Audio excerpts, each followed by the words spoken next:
Hello, Riles. For lesson 1.3, I want to talk a little bit about our choices as far as when should we use binomial distribution, or why some people will say you should never expand. I also want to take a look at rates of change in a little bit more detail. So first, let's start with a question that we'll see some meaning to a little bit later in the course. Let's figure out how this expression behaves as h approaches 0, and we want to justify algebraically. So this is why I spent a bit of time reviewing using Pascal's triangle to expand binomial powers. Is sometimes you will have the choice of expanding and collecting, and you could expand this expression, and then when you subtract the x to the exponent 4 term, you'll find that you'll only have terms that have h in it, and there's a common factor, and you can simplify.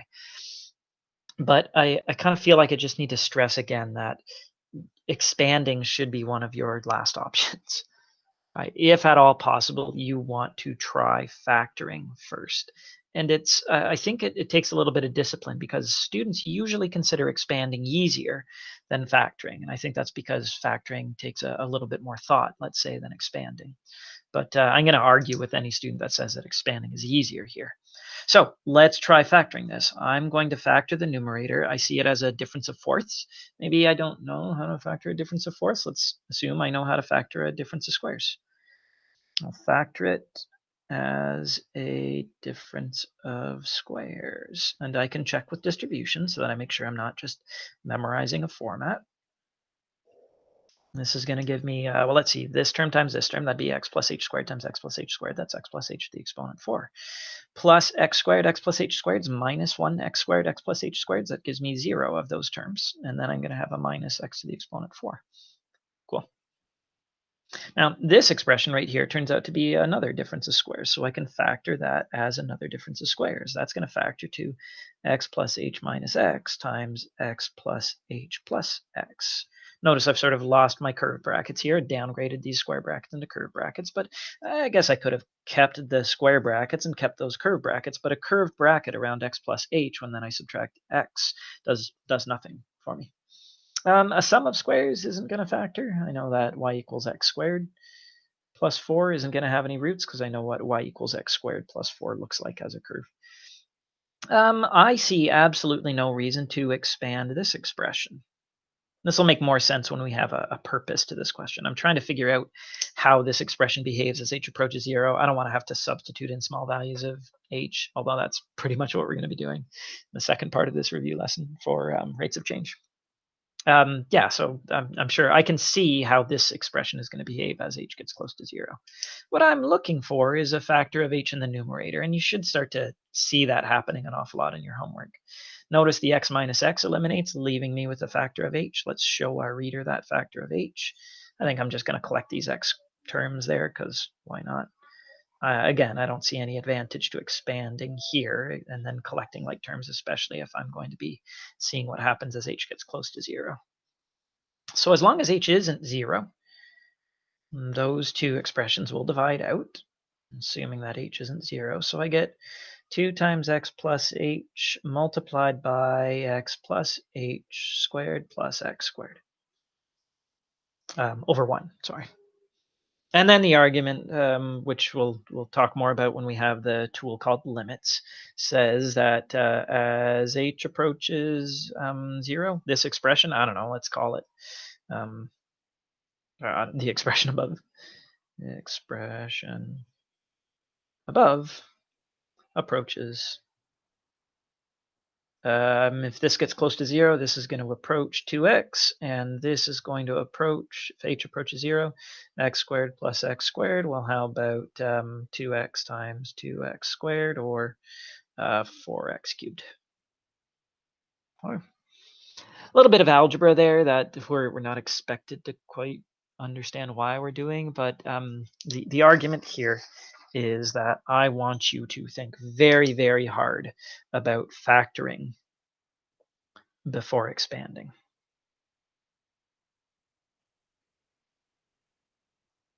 Fine. I won't say you should never expand because I don't deal in absolutes a lot, but it would not be an efficient solution, let's say. Okay, you might find that you need more time or more space on an assessment if this happened, and I would argue that no, you don't. You need to practice more efficient solutions. Okay. Rates of change. Let's say given f of x equals the square root of x, let's use intervals to calculate an estimate for the instantaneous rate of change or the slope of a line tangent to f when x equals 5. So we should have had some opportunities to do questions like this in class, but I always like doing a couple more. I'm going to draw a rough sketch here. I'm going to run out of space and have to change to the other page, but let me just sort of outline first off what is happening. Here is the pair 5 comma f of 5. This function's rate of change is continuously changing. It doesn't really have a slope that's constant like a line would.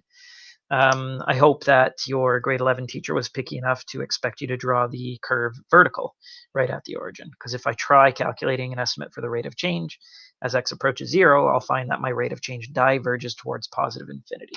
Okay, these radicals are not coming out like this. They are temporarily vertical. In fact, I might want to stress that behavior. Let's also stress the endpoint and maybe label the endpoint. There we go. I'm not too picky about arrows on functions, but the radical function is one where I require it because it has one endpoint. You need to clearly demonstrate to your reader that there's no endpoint over here. Okay, so what I want to do is figure out how quickly is the relationship changing at this instant. And I know that it's changing in a positive direction. Another way of saying that is I want to calculate an estimate for the slope of the tangent. And I might give you a level of precision, an estime. That sounds like French. Estimate. Yeah, let's say like to the nearest, I don't know, maybe the nearest tenth is good enough. So let's just go over our methods. The most useful method that we're going to be using here is using following intervals. And we're asked to use intervals and make sure that it's plural. If you haven't had a chance to do this, and I know a lot of advanced functions teachers might have skipped over this if you had a shorter semester, because it's relatively simple, but there's some really important topics in here. There's a couple of ways of doing this. Let me illustrate a few of them by zooming in here.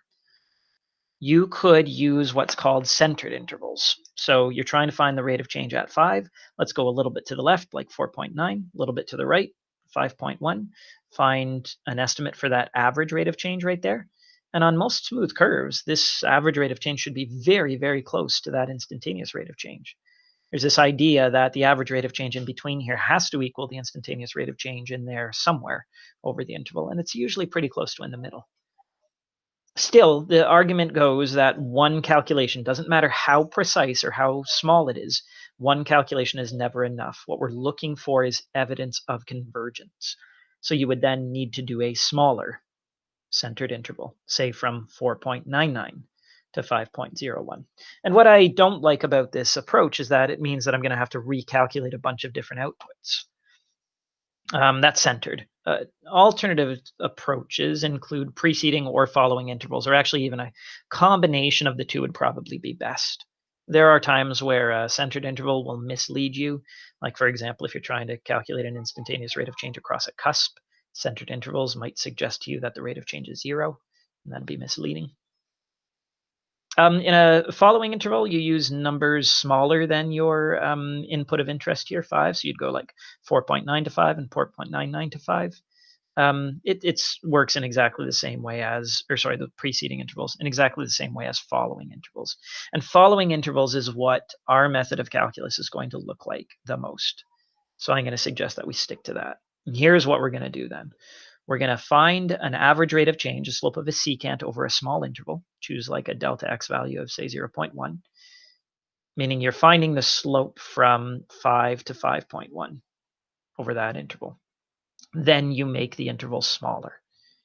Sometimes people will say, why don't you just start with a small interval? And that's not the purpose. The purpose is not to get a small interval, but to see what happens as my interval gets smaller. So make sure you leave room for things to get smaller as the interval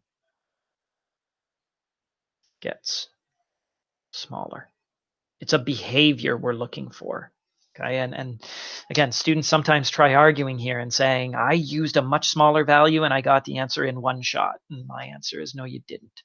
You didn't use intervals, plural, to demonstrate convergence. You have to convince me that get two values that round to the nearest tenth, and we'll say that that's close enough.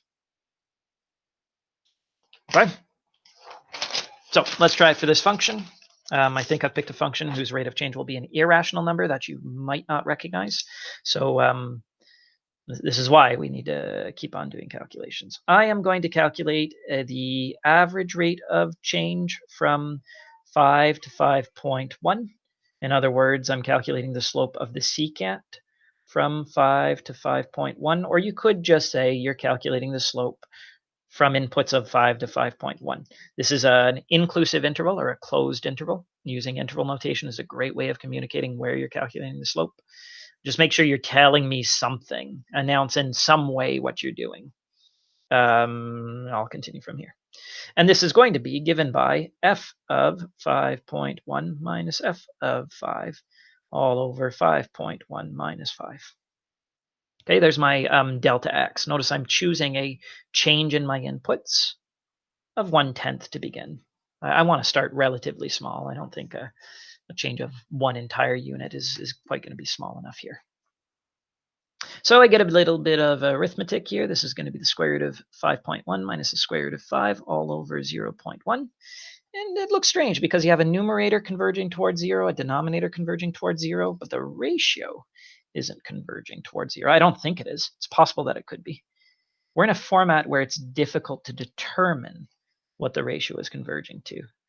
I'm just going to show in advanced functions, when I have enough time, I show these sort of approximations to show you the intermediate steps. But on my own, I probably would just try to jump right to an approximate value, 0.222499806. And I don't know how many significant figures I need.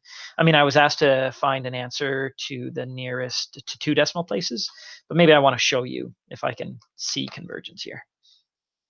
And then I'll say I'm calculating the slope from 5 to, I want to make this interval much smaller.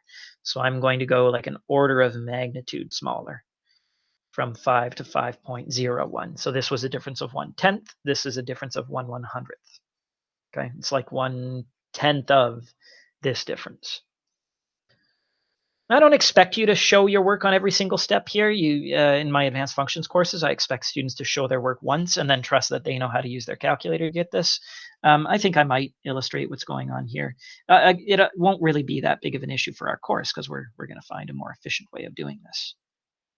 Another reason why some advanced functions teachers don't do these intervals is because they take a lot of time and they really don't like doing it. Minus the square root of 5. That should not have an impact on what you teach. It doesn't matter if I like the laws of thermodynamics or not. They're still important. Notice my numerator is converging. It's even smaller, closer to 0. My denominator is even closer to 0. But what's happening to the quotient? 0.223495106. Now, I mean, I have 2 answers that would round to the same hundredth.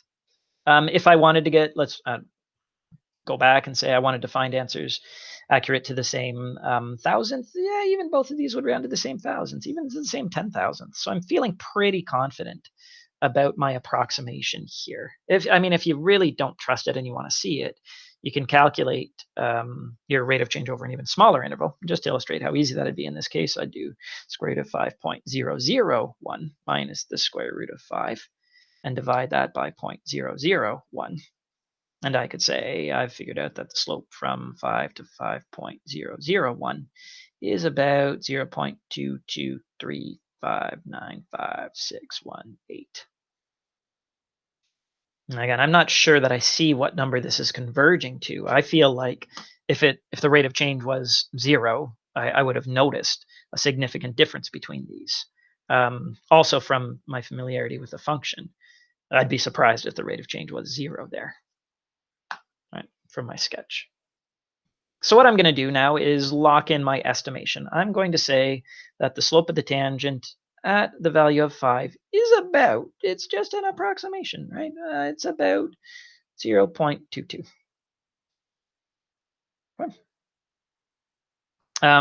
The exact value again is irrational, so it's not converging to 2/9. That's maybe a popular guess here, but you go smaller and smaller and smaller, and you see it won't converge to 2/9. So this is the best that we could do at this stage. And to me, it's important that you try a couple of these questions just to get the idea behind how we could have done it in the past, so that you understand how we're going to be calculating exact values of rates of change in the future.